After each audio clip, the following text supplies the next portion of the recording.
हम आप लोगों के समक्ष उपस्थित होने का अवसर पाए हैं। आप जैसा कि जानते हैं, अखंड आर्याव्रत आर्य त्रिदंडी महासभा ये एक ऐसा नाम है जो गैर राजनीतिक है, लेकिन हिंदुत्व और सनातन की ध्वजावाहक के तौर पे सबसे आगे आपको आने वाले समय पे दिखने जाने वाला है। आर्यव्रत जब हम शब्द इस्तेमाल करते हैं तो ये जो आज हम अखंड भारत की जो बात कर रहे हैं वो दरअसल अखंड भारत उस समय का आर्याव्रत था। जब आप अपने घर में पूजा पाठ कराते होंगे तो पंडित जी बोलते होंगे आर्यव्रते जम्बू द्वीपे, तो ये वो आर्यव्रत था जो ईरान से लेके म्यांमार तक आपके पास था। धीरे धीरे कुछ सहिष्णु लोग आते गए और कुछ नहीं होगा कहते गए, और नतीजा ये हुआ कि ईरान गया, अफगानिस्तान गया, पाकिस्तान गया, तिब्बत गया, म्यांमार गया, बांग्लादेश गया, ढाका गया, श्रीलंका चला गया, सब चला गया। और आज भारतवर्ष के अंदर कई राज्य ऐसे हैं जो जाने की कगार पर हैं। हिंदू धर्म के अंतर्गत राजनीति होती रही, इससे लोगों ने सत्ताएं तो पाई, जागरूकता करने का काम किया गया, लेकिन जो जमीनी स्तर पे सनातनी को जोड़ने के लिए सही विचारधारा थी वो फैलाने में वो सब असमर्थ रहे। गद्दी पाने के बाद भी वो उतना काम नहीं कर पाए जो उनको करना चाहिए था। आज हम गैर राजनीतिक संगठन आर्य महासभा के साथ, जिसका पूरा नाम अखंड आर्याव्रत आर्य त्रिदंडी महासभा है, आपके दिमाग में ये उपज आ रही होगी कि ये त्रिदंडी शब्द इसमें है, इसकी आवश्यकता क्या है, क्योंकि यहाँ पर बैठे हुए हर एक व्यक्ति को पता होना चाहिए।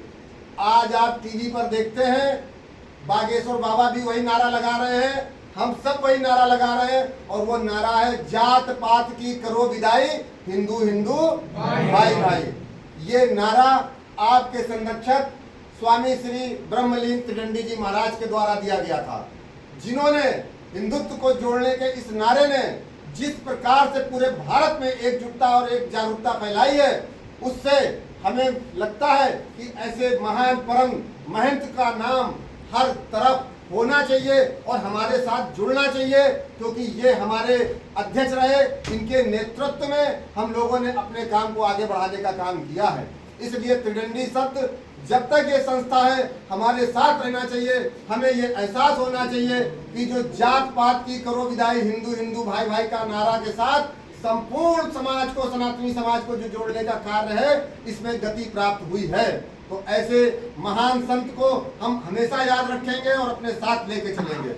आर्य शब्द की जब बात होती है, आर्य हम उनको सनातनी बोलते हैं, हम हिंदू बोलते हैं, लेकिन हम अपने पौराणिक व्यवस्था को हमेशा याद रखें।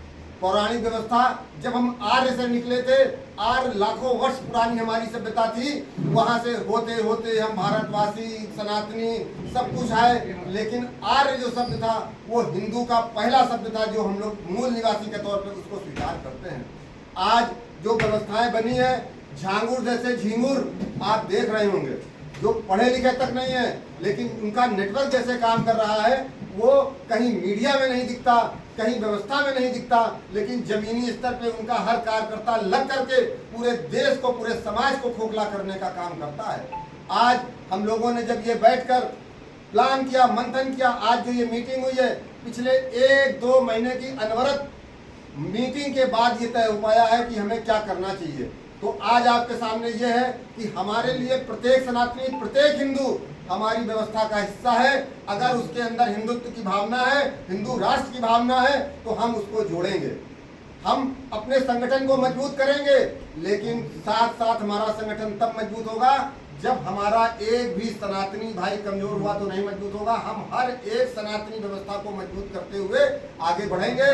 जब हमारे समाज का एक भी सनातनी मजबूत होगा तो हमारी ताकत अपने आप बढ़ती जाएगी। इन्हीं सब उद्देश्यों के साथ आज हम यहाँ पहुँचे हैं, और इस उद्देश्य के साथ कि जो ये व्यवस्थाएं सनातनी राष्ट्र को लेकर के, सशक्त हिंदू राष्ट्र को लेकर के हम चलेंगे, उसका नारा जो हमारे महंत जी, स्वामी जी दे गए, ब्रह्मलीन है आज स्वामी त्रिदंडी जी महाराज, और उसके साथ साथ सशक्त सनातनी, समृद्ध सनातनी, सशक्त हिंदू राष्ट्र की सोच के साथ हम लोग बनेंगे। समृद्ध सनातनी जब बनेगा तभी सशक्त हिंदू राष्ट्र बनेगा। हम आज यहाँ से जब निकलेंगे तो हमारे दिमाग में होना चाहिए समृद्ध सनातनी, यानी कि धन धान्य आर्थिक व्यवस्था बल दल सबसे मजबूत उसको हमें बनाना है प्रत्येक सनातनी को, तब वो लड़ पाएगा, तब हम इस व्यवस्था को आगे बढ़ा पाएंगे। और इसी उद्देश्य में आप सबके सहयोग की अपेक्षा के साथ हम चाहते हैं कि ऋषि जी से कि वो अपने नेतृत्व को आगे बढ़ाएं और संपूर्ण भारतवर्ष की जो व्यवस्था है, क्योंकि ये संगठन पूरे भारतवर्ष का है, राष्ट्रीय स्तर का संगठन है, इसलिए हमें जो बात करनी है हम भले लखनऊ में बैठ के यहाँ करें, लेकिन उसकी गूंज संपूर्ण भारतवर्ष में जानी चाहिए। इन्हीं शब्दों के साथ हम अपनी वाणी को विराम देते हैं। बहुत बहुत धन्यवाद।